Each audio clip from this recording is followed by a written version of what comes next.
अस्सलाम वालेकुम brother John, आमद का शुक्रिया। हम आपसे एक इंटरव्यू लेंगे इंशाल्लाह। सबसे पहले ये बताएं जॉन फोंटेन कौन है और क्या आप हमें अपनी जिंदगी के बारे में मुख्तसर बता सकते हैं? जी, मेरा नाम जॉन फोंटेन है। मैं नौ मुस्लिम हूँ। मैंने 2008 में इस्लाम कबूल किया। इस्लाम से पहले मैं एक जैज सिंगर था। मैं अफ्रीका में हीरो पर तहकीक और काम भी कर रहा था। मेरा ताल्लुक मशहूर शहर मैनचेस्टर से है। यूं समझे कि एक मिक्स परवरिश रखता हूँ। मैं स्कूल कॉलेज गया और फिर कारोबार में आ गया और गाना भी शुरू कर दिया। अकीदे के लिहाज से आपकी जिंदगी कैसी थी? आपका ईमान किस पर था? मैं एक ईसाई के तौर पर पला बड़ा था, लिहाजा बहुत छोटी उम्र से ही मैं चर्च जाया करता था। मैं मुख्तलिफ किस्म की चर्चिस में जाया करता था। मैं इवेंजेलिकल चर्चिस में भी गया, जो कि प्रोटेस्टेंट चर्च ऑफ इंग्लैंड के मजहब से एक बिल्कुल मुख्तलिफ मजहब है। मैं मौसीकी भी जानता था, लिहाजा मैंने चर्च का संगीत बजाना शुरू कर दिया। मैं यूकेलेली, बैंजो बजाता था, बगल बजाता था। बहुत छोटी उम्र से ही मुझे मौसीकी से बड़ा लगाव था, लिहाजा नौजवानी के जमाने में मैंने गाना शुरू कर दिया। मैं 14 साल की उम्र से गा रहा था और जब मैं 16-17 साल का हुआ तो मैंने गायकी को पेशे के तौर पर अपना लिया। मुख्तलिफ जगहों पर जैज क्लब्स और क्रूज शिप्स और फुटबॉल में मैनचेस्टर यूनाइटेड के ग्राउंड्स में गाया करता था। इस्लाम लाने से पहले इससे खूब लुत्फानंदोज हुआ। मुझे यूं महसूस हुआ कि मैं उस अरूज को पा चुका हूं जिसे मैं म्यूजिक इंडस्ट्री में हासिल कर सकता था। दुनिया का नंबर 1 सिंगर बनना मेरी ख्वाहिश नहीं थी। मैं एक जैज सिंगर की तरह गहरे रंग की जाज़िब शख्सियत का मालिक भी नहीं था। और जब मैं इनमें से बास क्लब्स में गा रहा था, मैंने सोचा कि जो मैं पाना चाहता था वो पा चुका हूँ। यूं लगा कि जैसे मैं अपना हदफ पूरा कर चुका हूँ और अब जज्बात से खाली एक एहसास था। जब आप मकसद पा चुके हो, किसी मखसूस शोबे में कामयाबी के लिए आपने सख्त मेहनत की हो और फिर अचानक आप उस अरूज पर पहुंच जाते हैं जहां पहुंच सकते थे, तो उसके बाद क्या रह जाता है? क्या मैं अपनी सारी जिंदगी यही करता रहूंगा? ये लाहासिल है। यही वजह है कि मैंने कारोबार भी देखना शुरू किया। मैंने हीरो पर तहकीक शुरू की। उसी जमाने में मैं एक सफर पर अफ्रीका गया और मुख्तलिफ चीजें करनी शुरू की। कौन सी बात से आपको अपने ईमान पर एतराज पैदा हुआ? क्या वो कोई वाकया था, कोई सोच थी? ऐसा क्या हुआ था? ये बड़ा दिलचस्प सवाल है। बहुत छोटी उम्र से, तकरीबन 7 साल की उम्र से, मुझे चर्च में संडे स्कूल में जाना याद है। हमें खुदा के बारे में एक गीत लिखना होता था और मेरे गीत का नाम था मसीह और खुदा। ये कोरस में गाया जाता था। ये रैप की तरह था। मैंने कुछ अशार लिखे थे। मुझे अभी भी वो अशार याद है, मगर मैं अभी इन्हें गाऊंगा नहीं। और मुझे याद है कि पास्टर, जो कि एक नौजवान कारकुन था, उसने कागज का एक टुकड़ा लिया और अल्फाज को बदल दिया। असल में मेरा गीत था मसीह और खुदा, मगर पास्टर ने इसे बदल कर दिया मसीह खुदा है। और तकरीबन 7 साल की उम्र में मैं सोचता था, क्या यूं समझेंगे कि रोशनी की किरण जैसा लम्हा था जब मुझे महसूस हुआ कि मैं इस अकीदे पर ईमान नहीं रखता। मैं नहीं मानता कि मसीह खुदा है। मसीह अलैहिस्सलाम के बारे में मेरा तसव्वुर तो ये था कि वो आम इंसानों की तरह खुदा के नबी की हैसियत से एक इंसान है, और मैं हरगिज ये तस्लीम करने के लिए तैयार ना था कि मसीह अलैहिस्सलाम खुदा है। लिहाजा ये पहला मौका था जब मैंने ये सवाल शुरू किया, अच्छा तो फिर सही मजहब कौन सा है? क्योंकि मैं खुदा पर ईमान रखता था और खुदा के बारे में मेरे तसव्वुरात वही थे जो आज मुसलमान होने के बाद है। हम खुदा का तसव्वुर नहीं कर सकते। वो एक है, वो हमारे शऊर से बालातर है। लेकिन मेरे लिए ये तस्लीम करना हरगिज मुमकिन नहीं था कि मसीह अलैहिस्सलाम खुदा है। लिहाजा छोटी उम्र से ही ये मेरे लिए एक चौंका देने वाली बात थी। मैं जानता था कि क्या हो रहा है। मेरी पूरी फैमिली, मेरे दोस्त, मेरी बरादरी सब इसी मजहब के पैरोकार थे और ये माकूल मजहब नहीं था। इस बात ने मुझे बेदार किया। आपने पहली मर्तबा इस्लाम के मुतालिक कब सुना? मैं ये कहूँगा कि पहली मर्तबा जब मैंने इस्लाम के बारे में सुना और बतौर मजहब इस पर सोचना शुरू किया, वो 9/11 का वाकया था। मुझे याद है मैं स्कूल में था। मैं वुडवर्ड की क्लास में था। मैं झूलने वाले घोड़े की अपनी GCSE प्रोडक्ट बना रहा था और वहाँ एक हंगामा सा बरपा था। हमारे उस्ताद ने लैपटॉप लाकर 9/11 का वाकया दिखाया और हम ये जानकर हक्का बक्का रह गए वाकई कि कोई शख्स जहाज उड़ाता हुआ वर्ल्ड ट्रेड सेंटर में जा घुसा था। और मुझे हर तरफ से सिर्फ मुसलमान मुसलमान मुसलमान की आवाजें आई। फिर वहां से मैं घर आया और मैं खबरें देख रहा था। मुझे वो वक्त याद है जब अमेरिका और दीगर ममालिक इराक और अफगानिस्तान जा रहे थे। मुझे खबरों में ये सब देखना याद है। मैं सोच रहा था कि हाँ, जाओ और पकड़ो इन मुसलमानों को। गोया मैं पूरे जोश से उनका जज्बा बढ़ा रहा था। इस्लाम के बारे में कुछ भी ना जानते हुए मेरे ख्याल में मैं सिर्फ इतना जानता था कि इस्लाम एक दहशतगर्द मजहब है। ये लोग शर फैलाने वाले हैं। ये गोया इस्लाम से मेरा पहला तारुफ था। किस वजह से आपने इस्लाम की तरफ कशिश महसूस की? शुरू में मैं इस्लाम के बारे में ऑनलाइन मालूमात देख रहा था। जब यूट्यूब पहली मर्तबा मंजर आम पर आया तो यूट्यूब देखते हुए कुछ मुख्तलिफ वीडियोस नजर से गुजरी। जब मैं 18 साल का था, मैंने मगरबी अफ्रीका के मुल्क सेनेगल का भी सफर किया था और जिन्हें मालूम नहीं उनके लिए बताता चलूं कि सेनेगल एक मुसलमान मुल्क है। जब मैं सेनेगल में था तो मैं दर हकीकत शुरू से मुसलमानों से बहुत खौफजदा था। उस 9/11 के वाक़े की वजह से मुसलमानों के बारे में अपने गलत तसव्वुरात के बायस। लिहाजा दर हकीकत सेनेगल के सफर ने मेरा जहन खोल दिया। सबसे पहले मुझे इस बात का एहसास हुआ कि दुनिया में अफ्रीकी मुसलमान भी हैं। मैंने कभी अफ्रीकी मुसलमान नहीं देखे थे, लिहाजा मैं इस समझने में बहुत दिलचस्पी रखता था कि इस्लाम यहाँ कैसे पहुंचा। और जब मैं सेनेगल पहुंचा तो ये पहला मौका था कि मैंने अजान की आवाज सुनी। ये दिल को छू लेने वाली थी। मैं इबादत के लिए बुलावे की ये आवाज सुनकर बहुत खुश था। मैं इसे समझना चाहता था, मैं इसके मायने समझना चाहता था। और मैं कुछ मुसलमानों से मिला। मेरी एक भाई से मुलाकात हुई जो उस वक्त एक होटल में काम कर रहा था और उसने मुझे अपने घर आने और कयाम करने की पेशकश की। लिहाजा मैं कुछ वक्त के लिए उसके साथ रहने पर राजी हो गया। मैं एक मुसलमान शादी में गया, मैं मुसलमान के जनाजे पर भी गया और मैंने उसे और उसकी माँ और उसकी फैमिली को इबादत करते भी देखा। हम फर्श पर बैठकर साथ मिलकर खाना खाते थे और ये सब बातें मेरे लिए हैरत अंगेज थीं। उस वक्त क्या आपके जहन में मुसलमान होने का ख्याल आया था? मुझे इस्लाम की सच्चाई पर यकीन नहीं था। उनकी सकाफत और उनके साथ अपने कयाम का तजर्बा पसंद आने के बावजूद भी मुझे मुसलमान बनाने के लिए ये सब काफी नहीं था। इससे मेरी दिलचस्पी और भी बढ़ गई। ये अजीब बात थी क्योंकि मैंने ईसाईयत का सहारा लेते हुए इस्लाम पर हमला करना शुरू कर दिया। हालांकि मैं जानता था कि ईसाईयत सच्चा मजहब नहीं है। सकाफती लिहाज से तो मैं अब भी एक ईसाई ही था। लिहाजा मैंने इस्लाम की खामियां तलाश करने की कोशिश शुरू कर दी। बाज मुसलमानों के साथ जोशीली गुफ्तगू भी की, लेकिन मैं जितनी ज्यादा तहकीक करता गया, जितना ज्यादा इस्लाम पर एतराज करता गया, उतना ही इसकी तालीमात और कुरान के पैगाम से मुतासिर होता गया। और मेरे ख्याल में मैं इस्लाम कबूल करना चाहता था। जब मैं ये कहता हूँ कि मैं इस्लाम कबूल करना चाहता था तो इससे मुराद ये है कि मैं इस्लाम को एक मौका देना चाहता था, क्योंकि अफ्रीकी मुझे इस्लाम के मुतालिक सिखाने में अपना किरदार रखते थे। सेनेगल में क्या आपको कोई ऐसी बात याद है जिसे आप कभी भुला ना सकते हो?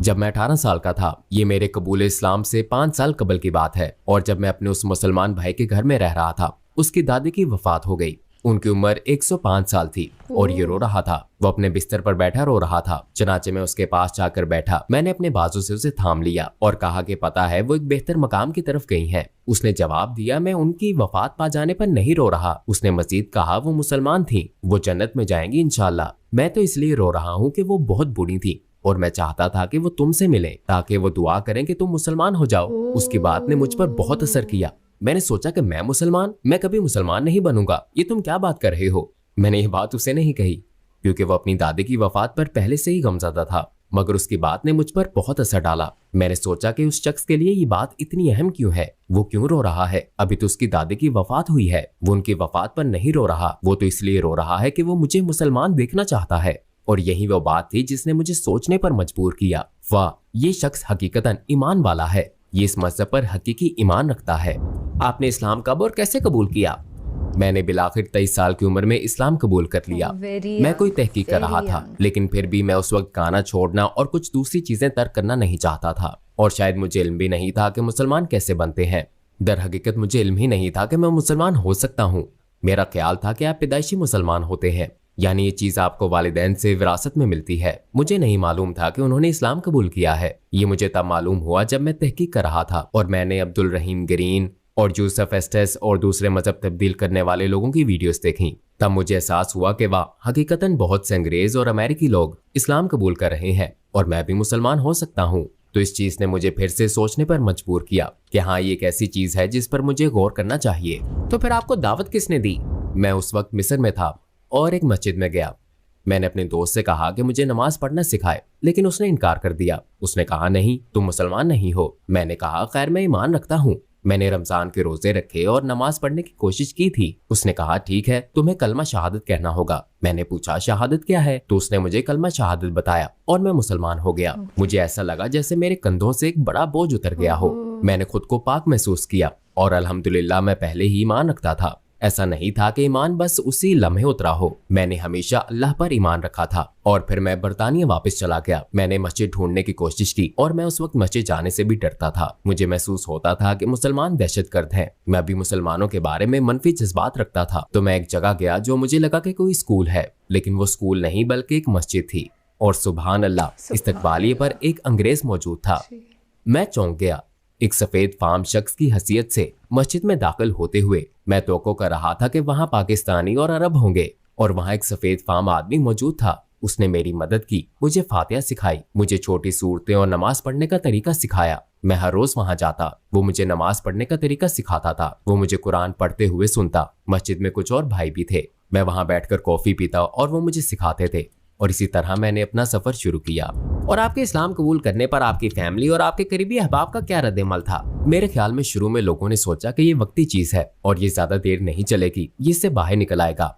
और आज 13 साल बाद भी मैं एक मुसलमान हूँ। बिलाशुबा बहुत से लोगों के खदशात थे कि इस्लाम खतरनाक है और मुसलमान दहशतगर्द हैं, और मैं अच्छी तरह समझता हूँ लोगों के इन खदशात को, क्योंकि वो सिर्फ उतना ही जानते हैं जितना मीडिया बताता है। और यही मुसलमानों का मसला है, क्योंकि मुसलमान गैर मुस्लिमों को सही इस्लाम की तालीम नहीं दे रहे। अगर गैर मुस्लिम इस्लाम के बारे में जानते तो वो ये दकियानूसी तसव्वुरात और खदशात ना रखते। तो वाकई ये शुरू में मुश्किल था। फैमिली के बहुत से अफराद और दोस्त परेशान और उलझन के शिकार थे, लेकिन अल्हम्दुलिल्लाह अब सब ठीक है। मुसलमान होने के बाद आपको दरपेश सबसे बड़ा चैलेंज क्या था? मेरे लिए सबसे मुश्किल काम नमाज पढ़ना था। अगर आपको आदत ना हो तो नमाज पढ़ना मुश्किल है, क्योंकि हम नमाज पढ़ने के लिए दिन में 5 बार इतना वक्त सर्व करने के आदी नहीं होते। इसके लिए मैंने एक तरीका अपनाया। मैंने खुद से वादा किया कि मैं रात को 5 नमाजें पढ़े बगैर नहीं सोऊंगा। तो तसव्वुर करें कि आप रात को सोने से पहले 5 नमाजें अदा कर रहे हो। वैसे इसकी इजाजत नहीं है, ये जायज नहीं है। बिलाशुबा एक मुसलमान होने के नाते आप कुफर और जहालत से निकलते हुए ये सब नहीं जानते, और जबकि अब आप दीन सीखने की कोशिश कर रहे हो। और फिर मैंने महसूस किया कि कभी कभी तमाम नमाजें एक साथ अदा करना बहुत मुश्किल होता है, इन्हें बारी बारी अदा करना आसान है। तो मैं समझता हूँ कि इससे मुझे सही वक्त पर नमाज अदा करने में मदद मिली। और जाहिर है जब आप इस्लाम में आगे बढ़ते हैं तो आप मजहब के बारे में ज्यादा सीखते हैं। आपको मालूम होता है कि वक्त पर नमाज पढ़ना वाजिब है। हमारे नबी सल्लल्लाहु अलैहि वसल्लम की कौन सी बात ने आपको सबसे ज्यादा मुतासिर किया? ये एक लाजवाब सवाल है। हम रसूल अल्लाह सल्लल्लाहु अलैहि वसल्लम की हकीकत को देखते हैं। वो 1400 साल पहले आए। सहरा में एक आदमी पर अल्लाह की तरफ से वही नाजिल हुई और उन्हें इंसानों का अजीम तरीन यानी नबूवत का दर्जा दिया गया। और उन्होंने दुनिया पर जो असरात छोड़े, यहाँ तक कि आज तक उनके पैरोकार उनकी सुन्नत और उनके बताए हुए रास्ते पर चलते हैं। हमने उनके रास्ते पर चलने की कोशिश की। वो मोहब्बत जो हमें मिली, देखो हम आज यहाँ हैं। हम अपना माल और वक्त दीन पर सर्व करते हैं। वाकई इसी पर हमारा ईमान है। और जरा तसव्वुर करें कि इस्लाम के तमाम पैरोकार न सिर्फ वो लोग जो आज जिंदा हैं, बल्कि गुज़श्ता पिछले 1400 साल से सुन्नत की हिफाजत, इस अजीम इंसान के अकवाल और अफाल की हिफाजत और अल्लाह के रसूल की अतात, अल्लाह की अतात कर रहे हैं। और जिस तरह वो इस दुनिया पर असरअंदाज हुए कि दुनिया का 1/3 हिस्सा इस वक्त नबी करीम सल्लल्लाहु अलैहि वसल्लम की पैरवी करता है। आपको बस ये पता है कि वो मुसलमान है, ये सिर्फ तारुफ है। बाखुदा जब लोग इस अजीम इंसान और जो कुछ उन्होंने किया इस पर गौर करते हैं, और सबसे बढ़कर इस पैगाम पर जो उन्हें दिया गया और कुरान में इंसानियत के लिए दिए गए हल पर, आप अपनी शरीयत, अल्लाह के कानून और हदायत लेकर आए और उनका मवासना किसी दूसरे मजहब से, किसी भी फलसफे या तर्ज जिंदगी से करें। इस्लाम दूसरे तमाम मजाहिब, तर्ज जिंदगी और इसकी माकूलियत को मात देता है, और इसे समझना भी आसान है। इस्लाम से पहले आपकी जिंदगी का मकसद क्या था और इस्लाम की बात क्या है? मकसद और मंजिल अल्लाह को देखना है, जन्नत में जाना और उन लोगों में शामिल होना है जिन्हें अपने खालिक को हकीकत में देखने का मौका मिलेगा। यही सबसे बड़ा मकसद है। और जाहिर है इसके बाद अंबिया को देखना, नबी करीम सल्लल्लाहु अलैहि वसल्लम के साथ बैठना, हजरत ईसा अलैहिस्सलाम और तमाम अंबिया के साथ बैठना और उनसे गुफ्तगू करना, यही मकसद है। इस्लाम से पहले मेरे ख्याल में मुझे नहीं लगता कि लोग वाकई जिंदगी के मकसद के बारे में सोचते हैं। मुझे नहीं लगता कि वो अपना कोई मकसद बनाते हैं। मेरा तो नहीं था। आप बस दिन गुजारते रहते हैं। आप इस वक्त कौन से प्रोजेक्ट्स पर काम कर रहे हैं? अपने लिए मैं अफ्रीका में कुछ काम कर रहा हूँ। अफ्रीका में स्कूल्स तामीर करने का मंसूबा है। मैं वही के इस्लामी नुक्ता नजर और गुज़श्ता सहीफों के बारे में एक किताब भी लिख रहा हूँ। मैं इल्हाद पर भी एक किताब लिख रहा हूँ जो इल्हाद के कुछ मसाइल से निपटने के बारे में है। मेरा एक यूट्यूब चैनल भी है। मेरा यंग स्मोक्स नामिक पॉडकास्ट भी है। तो आप भी इसे सब्सक्राइब करें। इसके अलावा सिर्फ पढ़ना, मुतालिया करना, दावत देना और इस्लाम का पैगाम पहुँचाने की कोशिश करना मेरा काम है। अगर आपको दुनिया के तमाम गैर मुस्लिमों से बात करने का मौका मिले तो आप उनसे क्या कहना चाहेंगे? मैं उन्हें सिर्फ इस बात की तरगीब दूंगा कि वो खलूस से इस्लाम को देखें। इस्लाम उन मुसलमानों से सीखें जिन्होंने दीन का मुतालिया किया है। कुछ वक्त निकालकर इस्लाम पर कुछ किताबें पढ़ें। समझें कि पिछले 1400 सालों से ये मजहब इतना गालिब क्यों रहा है। और बिलाशुबा इस्लाम ने दुनिया पर बहुत असर डाला है। हम बात कर रहे हैं कि दुनिया की 1/3 आबादी मुसलमान है, तो इस चीज की बदौलत आप अपने पड़ोसियों का एहतराम करने लगते हैं, अपने साथी इंसानों का एहतराम करते हैं, आपको पता करना चाहिए कि उनका अकीदा क्या है। कुछ वक्त निकालें, मुतालिया करें और इस्लाम के तसव्वुरात के बारे में जानें और बस खुद से मुखलिस रहें। मैं तमाम गैर मुस्लिमों की हौसला अफजाई करता हूँ कि सिर्फ और सिर्फ अल्लाह की इबादत करें जो खालिक कायनात है। वही खुदा है जिससे आप जरूरत के वक्त दुआ करते हैं, वही खुदा है जिसकी आप इबादत करते हैं। बल्कि मुझे कहना चाहिए कि जब आपका त्यारा फिजा में डगमगाता है और आप हिचकोले खाते हुए जिस खालिक को पुकारते हैं, ये वही खुदा है जिस पर मुसलमान ईमान रखते हैं। यही वो खुदा है जिसकी मुसलमान इबादत करते हैं। लिहाजा उस खुदा से दुआ करें कि वो आपको सच्चा रास्ता अता करे। जब आप अकेले हों तो अपने कमरे में अपना सर फर्श पर रखें, बस अपना सर फर्श पर रखें और अपने खालिक से कहें कि आपकी रहनुमाई करे। आप आखिर में क्या कहना चाहेंगे? मैं बस एक बात कहूंगा, मैं दर हकीकत उन मुसलमानों को मशवरा दूंगा जो ये देख रहे हैं। मुमकिन है आप नमाज ना पढ़ते हो या शायद आपकी नमाज वक्त पर ना होती हो सकता है आपका ईमान कमजोर हो सकता है आपको इस्लाम के बारे में ज्यादा इल्म भी ना हो। इस्लाम के बारे में मजीद जानने की कोशिश करें और अपनी नमाज पर तवज्जो दें। इस बात को यकीनी बनाएं कि आप वक्त पर 5 नमाजें पढ़ें। बहसीयत मुसलमान अगर आप वक्त पर 5 नमाजें पढ़ते हैं तो सही तरीके से नमाज पढ़ें। आप देखेंगे कि आपकी जिंदगी ऐसे मकाम पर जा पहुंचेगी जहां आपका ताल्लुक आपके खालिक के साथ दुरुस्त होगा। दुनिया आसान है, ये जिंदगी आसान है। अल्लाह अर्राज़िक है, वही रोजी देता है, वही हिफाजत करता है, वो हकीम है। जब आप इन चीजों पर ईमान रखते हो तो कोई आफत आने पर आपको मालूम होता है कि इसके पीछे सबसे ज्यादा हिकमत वाली अल हकीम जात है। और ईमान जैसी चीज इल्म के जरिए आती है। ये सिर्फ मैं नबी करीम सल्लल्लाहु अलैहि वसल्लम से मोहब्बत करता हूँ कहने से नहीं आती। मोहम्मद सल्लल्लाहु अलैहि वसल्लम से मोहब्बत करना, इसका सबूत ये है कि आप उनकी इताअत और पैरवी करें, इस पर मरहलावार अमल करें। इब्तदा नमाज से करें और चीजें रफ्ता रफ्ता दुरुस्त हो जाएंगी। और मैं हर एक को तरगीब देता हूँ, चाहे आप मुसलमान हैं या गैर मुस्लिम, कि इस्लाम को संजीदगी से लें, कुरान पर गौर करें, कुरान पढ़ें, इस्लाम को मौका दें, इस बारे में पढ़ें कि इस्लाम क्या सिखाता है। सिर्फ खुदा वाहिद की इबादत करने वाली खालिस तौहीद। हम मोहम्मद सल्लल्लाहु अलैहि वसल्लम की इबादत नहीं करते, हम किसी की इबादत नहीं करते, हम औलिया की इबादत नहीं करते, हम किसी की इबादत नहीं करते, हम बराह रास्त सिर्फ खुदा की इबादत करते हैं। जवाबात के लिए शुक्रिया। ये खूबसूरत इंटरव्यू था। उम्मीद है कि हम दोबारा मिलेंगे और मिलकर काम करेंगे इंशाअल्लाह। जज़ाकल्लाह खैर। अस्सलाम वालेकुम।